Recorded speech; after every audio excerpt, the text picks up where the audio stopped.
여러분 안녕하세요. 반갑습니다. 조세케입니다. 자, 여러분 오늘은 굉장히 좀 어떻게 보면 민감하고도 굉장히 좀 전문적인 걸 볼 텐데요. 바로 종교예요. 교회.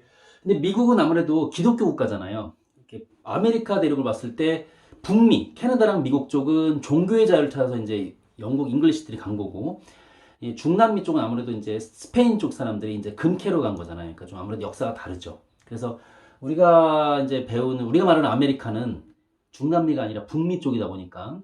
그래서 미국에서 미국사를 앉혀놓고선 예를 들어서 Are you American? 그러면 이제 좀 뜻이 애매해요. 우리가 보통 Are you American? 그러면 너 미국 사람이냐 이렇게 이해하시잖아요. 근데 페루 사람, 뭐 볼리비아 사람, 브라질 사람, 아르헨티나 사람한테도 Are you American? 할 수 있는 거거든요. 그 사람도 아메리칸들이니까. 근데 보통 우리나라의 한국인 입장에서는 너무 미국이 이제 선진국이 우리한테 강대국이다 보니까 또 우리나라에 가장 큰 영향력을 미친 나라다 보니까 아메리카를 미국으로 생각하잖아요. 그런데 그 미국, 아메리칸들이 뭐다? 영국에서 종교의 핍박을 뭐죠? 피해서 종교의 자유를 찾아서 온 사람들이다 보니까 이 기독교에 관련된 용어들이 많고요. 자연스럽게. 그리고 미국 표현들 중에서 성경에서 나온 표현들도 많아요. 오늘 그걸 뭐 다 다룰 수는 없지만 나중에 좀 제가 시간 되면 좀 다뤄보겠습니다. 근데 굉장히 좀 전문적인 표현도 많고, 예를 들어서 이런 거 있어요. Am I my brother's keeper? 그런 말 표현. 이런 표현이 있어요. Am I my brother's keeper? 무슨 뜻이에요? 직역하면 내가 내 동생 지키는 자입니까? 이게 어떨 때 미국인들 쓰는 표현이냐면, 누가 뭘 질문을 해서 자기를 막 책임을 물을 때, 누군가 여러분한테 책임을 물을 때 자신의 책임을 회피할 때 쓰는 표현이에요. 그러니까 법정에서 예를 들어서 판사가 막 질책을 하잖아요. 너 잘못이잖아. 네가 회사 대표로서 잘못했잖아. 그랬을 때 그 회사 대표가 피고석에서 왔고, Sir, Your Honor. 판사님, Your Honor. Am I my brother's keeper? 그럼 무슨 말이냐면 내가 내 동생 지키는 자입니까? 그 뜻이 아니라 그게 어때서 내 책임이에요? 응? 그게 어떻게 내 책임이에요? 내가 그런 것까지 다 해야 돼요? 이런 때 쓰는 표현이에요. 그러니까 기독교인이 아니라도 미국인들은 다 쓰는 표현이에요. 근데 이게 어디서 나온 말이냐면 창세기에서 하나님께서, 그죠? 신께서, 하나님께서 그 아담의 아들 가인이 있죠. 인류 최초 살인자. 그러니까 인류 최초의 인간인 아담의 아들인 장남인 가인이 인류의 최초의 살인자가 되는데, 왜냐면 자기 동생인 아벨을 죽였잖아요. 그래갖고서 막 정처 없이 휘둘고 있는데 하나님께서 이제 가인한테 질문하신 거죠. Where's your brother? 네 동생 어디 있느냐? 그러니까 그때 가인이 쓰던 편이에요. 자기가 죽여놓고서 동생을 하나님한테 Am I my brother's keeper? I don't know. 모릅니다. 내가 내 동생 지키는 자입니까? 이렇게 그 성경에서 나왔던 표현이거든요. 이런 식의 표현이 미국 표현 중에 되게 많아요. 왜냐? 아까도 말씀드렸지만 미국은 기독교적 문화를 갖고 내려온 나라다 보니까 굉장히 그런 게 많습니다. 우리도 그렇잖아요. 우리도 이제 한국이 기독교인이 많고 교회도 많은 나라긴 한데 역사적으로는 이제 불교가 영향을 많이 받았잖아요. 그러다 보니까 뭐 예를 들어 이런 거 아시죠? 아수라장.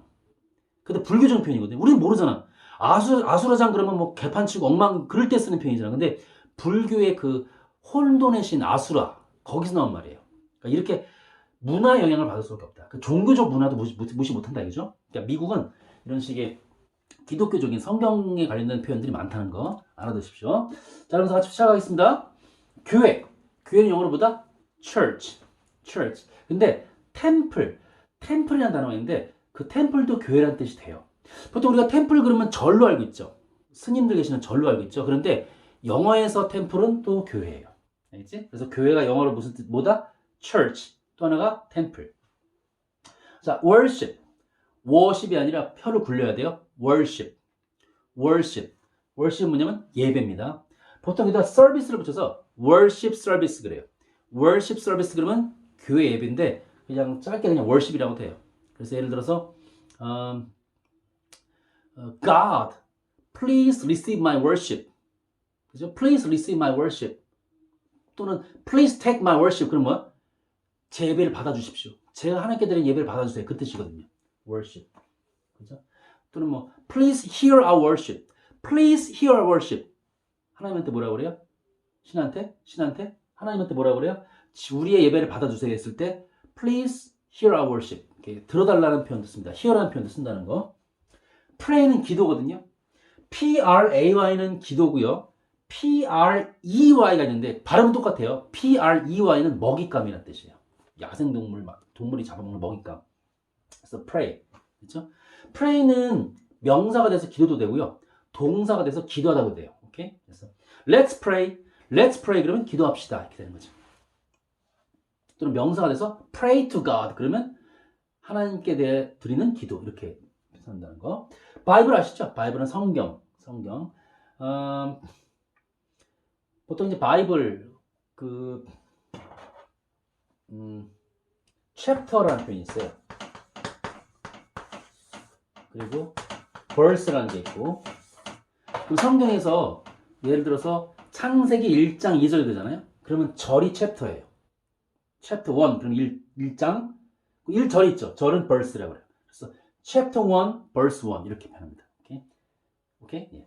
예를 들어 창세기가 영어로 제네시스인데 제네시스가 시초나 기원이라는 뜻인데 원래는 교회에서는 이걸 창세기로 합니다. 그래서 창세기 1장 1절 하나님이 태초에 천지를 창조하시느라 그거 얘기하실 때 영어로 어떻게 한다?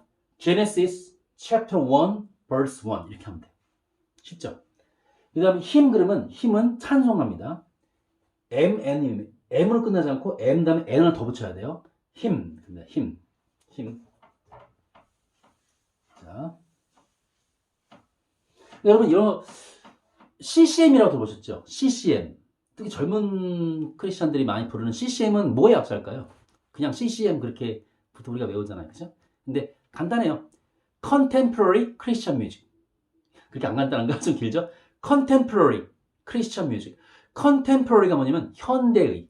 옛날 뭐 18세기, 19세기 그게 아니라 보통 힘은 찬송가는 좀 18세기, 19세기 같은 옛날 것들이 많잖아요. 요즘 것도 있긴 하지만 옛날 게 많거든요. 근데 CCM, 우리 보통 이제 복음성가 같은 건 요즘 게 많으니까 contemporary 그러면 현대의. 그 다음 단어가 두 번째 C가 Christian, 기독교인의 music, 음악. 그래서 CCM이라고 그래요. Contemporary Christian Music. 자, 그 다음 congregation. congregation 그러면 성도입니다. 교회 성도를 뭐라 한다? congregation 그래요. 목사님 뭐라 할까요? 목사님은 pastor라고 그래요. pastor, P-A-S-T-O-R, pastor 그렇게 표현합니다. 자, 그 다음에 자, God은 신이죠. 신, 그죠? 자, 신인데 하나님을 말합니다. 근데 교회에서 말하는 하나님은 대문자로 써갖고 God라고 그러고요. 소문자로 God도 있어요. 소문자로 God는 잡신 있죠. 우상들, 잡신 그런 걸 말합니다. 그러니까 성경의 하나님은 유일신이기 때문에 큰 분이기 때문에 대문자로 쓴다는 거. 그래서 이거는 전 세계인들이 다 아는 표현일 거예요. 한국인들 영어 못하는 분들도 이건 아실 거예요. 오 마이 갓, OMG, 오 마이 갓. 오 나의 하나님이시오. 오 주님, 오 갓. 지저스 아시죠? 예수님인데 이게 교회에서는 예수님인데 이제 미국이 좀 타락하다 보니까 이게 지저스가 뭐 예수님보다는 맙소사로 쓸 때가 많아요. 그래서 예를 들어 홀리 지저스 그러면 직역하면 성스러운 예수님 이 뜻인데 오 맙소사 이런 뜻이고 예를 들어 뭐 Jesus my savior 또는 뭐 Jesus my holy savior 이런 표현이 있거든요. 그것도 맙소사라는 뜻으로 이해합니다. 그 사람들은. 예. 원래 뜻은 하나님입니다. 예를 들어 누가 기침할 때 있잖아요. 미국이 좀 어떻게 타락하는지 알려드릴게요. 처음에는 이렇게 다 이제 신하고 관련된 표현을 신이랑 관련된 표현을 쓰다가 이게 이제 미국이 이제 점점점 교회 사람들이 안 다니고 이러다 보니까 말은 남아 있는데 이게 이제 다른 뜻으로 이제 쓰이는 경우가 많다는 거죠. 순수한 뜻이 아니라 예를 들어서 기침할 때 있잖아요. 수업할 때 학생이 아우차 기침하면 교수님이 그래요. 수업하시지 말고 bless you 그래요. bless you 그러면 원래 뜻은 뭐냐면 원래 이게 붙어요. God bless you거든요. 근데 지금도 연세가 좀 많이 되신 분들 80 넘어가신 교수님들은 God bless you 그래요. 학생한테. 학생이 기침하면 God bless you 그러면 하나님께서 널 축복하실 것이다. 감기 나아라 이 뜻인데 God 빼버리고 그냥 bless you로 바꾼 거죠. 그러니까 bless you도 뭐 축복합니다 이 뜻이 아니라 현대 미국인들은 어떻게 그걸 쓰고 영미문화인들은 어떻게 그걸 해석하냐면 그냥 감기 조심하세요. 몸 조심하세요. 이 정도. 알겠죠? 그렇게 됩니다. 자, Holy Spirit. Holy Spirit은 성령님입니다. 그래서 성부, 성자, 성령. 그죠? 자, 근데 성부는 Father 그러죠. Father. God는 원래 성삼위 하나님 다 포함시키는 건데 Father, 성부, Jesus, 성자, 그 다음에 Holy Spirit, 성령님인데 원래 성령은 Holy Ghost라고 돼요. 우리 보통 고스트 그러면 막 뭐 귀신 이렇게만 알고 있잖아요. 근데 원래는 그게 아니라 고스트는 영이에요. 영 자체. 그래서 성스러운 영은 Holy Ghost. 그죠? 근데 뭐 악령은 Evil Ghost 이렇게 하면 되겠죠. 그래서 성령님은 Holy Ghost 또는 Holy Spirit 이렇게 하면 되겠죠. 이렇게.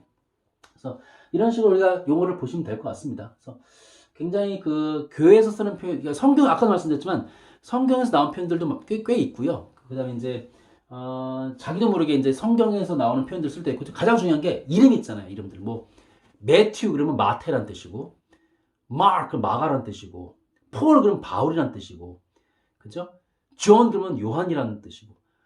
이게 성경에 나오는 예수님의 제자 이름들이 제일 많아, 미국 남자들 중에. 그죠? 다 미국이 역사적으로 기독교가 보니까 그런 겁니다. 네, 여러분, 주다라는 이름 없습니다. 주다. 왠지 아시죠? 예수님을 은 30세기에 팔아먹은 가룟 유다 있잖아. 그 이름 때문에 예수님이 돌아가시기 전까지는 주다가 많았는데 예수님 돌아가신 후에는 그 이름 없어요. 그죠? 영화 배너 보시면 배너 아시죠? 배너 이름이 주다 배너거든요. 그 예수님 그 영화 보시면 예수님하고 그 주인공의 배너랑 동갑이네요. 33살 동갑이거든요. 근데 그때까지는 배너를 썼지. 근데 예수님 돌아가신 다음부터는 여러분 생각해보세요. 살인자 이름을 또 배신자 이름을 쓰고 싶어 자기 자식한테. 그러니까 그 후로는 주다는 이름은 제가 알기로 없는 걸로 알고 있고, 지저스라는 이름도 없죠. 어떻게 신의 이름을 함부로 씁니까? 없죠. 없고, 그 존이 제일 많아요. 요한. 왜냐면 예수님이 12제자 중에 유일하게 순교당하지 않고 자연사한, 어떻게 보면 축복받았다고 해야 되나? 그런 제자다 보니까 그런 걸로 잘 알고 있습니다. 존, 요한이라는 이름이 제일 많죠. 또 뭐 그런 것보다 그거 같아요. 제가 보기엔 그걸 같아요. 예수님이 제일 사랑하신 제자. 그 왜 최후의 만찬 그림 보시면 예수님 옆에서 이렇게 좀 이렇게 누워갖고 막 이렇게 얘기하고 그 가장 가까웠던 제자. 그래서 존이라는 이름이 제일 많다고 이해하시면 될 것 같아요. 알겠죠? 재밌으셨나요? 네. 이런 것들 좀 알아두시면 여러분 미국인들하고 얘기할 때 큰 도움이 될 거예요. 알겠죠, 여러분? 오늘 수고하셨고요. 다음 강의 때 뵙겠습니다. 여러분 감사합니다.